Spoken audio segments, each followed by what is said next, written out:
Sunny was pretty sure that his shadow was capable of much more than just being a silent follower.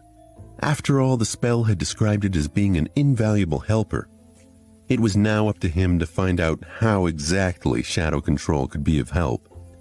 As in many other matters having to do with aspects, there was a certain level of instinctual understanding buried deep inside his subconscious.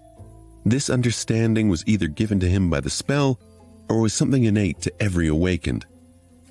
Sunny just had to sense the subconscious knowledge and learn how to put it into practice. Once again, he concentrated on sensing his body and spirit, then commanded the shadow to perform a series of simple motions. With each of them, he was growing more and more familiar with the feeling of controlling the shadow. Pretty soon, it was as natural to him as breathing and walking. The shadow felt like part of his body. Satisfied with this initial result, Sunny carefully gave it a new command. Without pause, the shadow separated itself from the soles of his shoes, walked to the other end of the room, and turned around, staring at him in slightly mocking silence.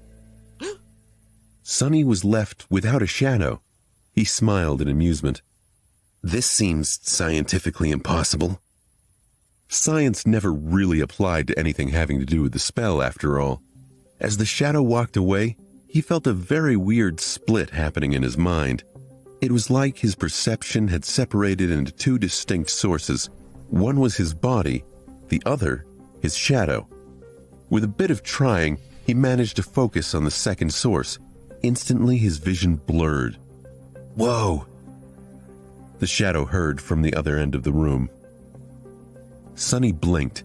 In his mind, there now existed two pictures. One was of his room's door, with an indifferent shadow standing in front of it.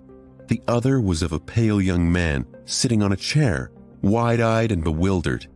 Sunny was floored by the realization he was staring at himself.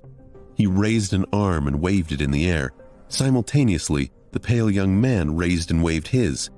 He realized he could command his shadow, but being able to use its senses opened a whole new world of possibilities. He sat for a while thinking. An ability like that opened up a lot of doors. With his Child of Shadows attribute allowing him to see and move stealthily in the darkness, and shadow control allowing him to send out a sneaky shadow as a scout, he was pretty much a perfect spy. A spy was someone who gathered information without exposing themselves to a lot of risk. A role like that suited Sunny's taste very much. Of course, spies were also able to strike from the shadows with deadly precision. Armed with information, they were masterful ambushers.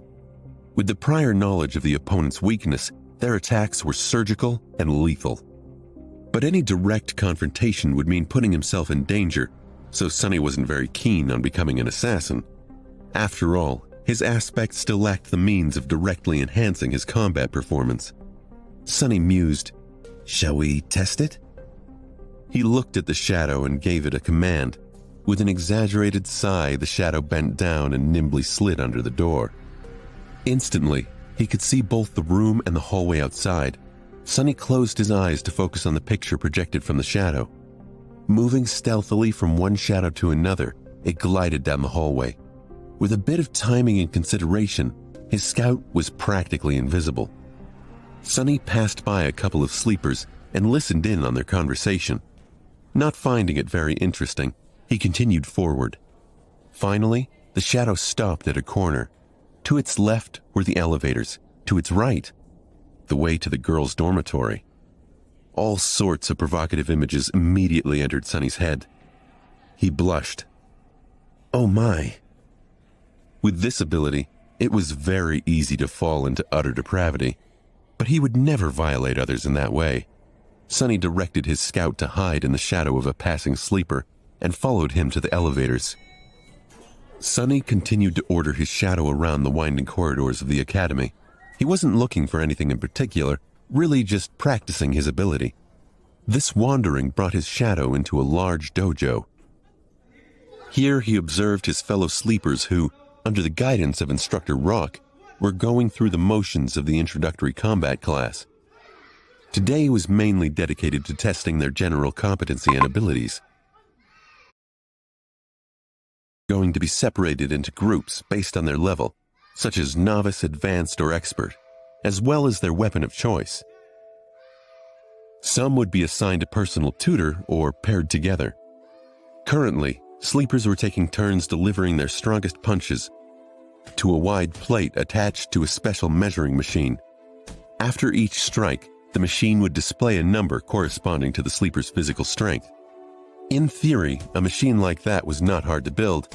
However, considering that many sleepers had combat-oriented aspects that enhanced their might in a variety of ways, it was a marvel of engineering and durability.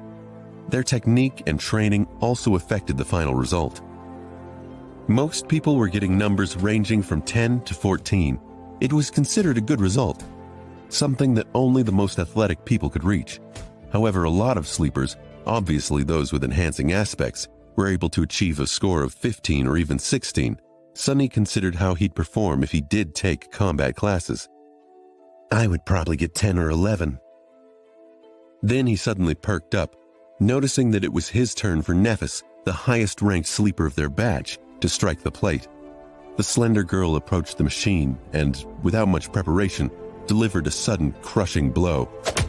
Sonny wasn't very well versed in martial arts, but even he was impressed by the flawless economy and speed of her execution. Sonny thought to himself, she must have a lot of training. Nephis was becoming more and more intriguing. What's her actual background?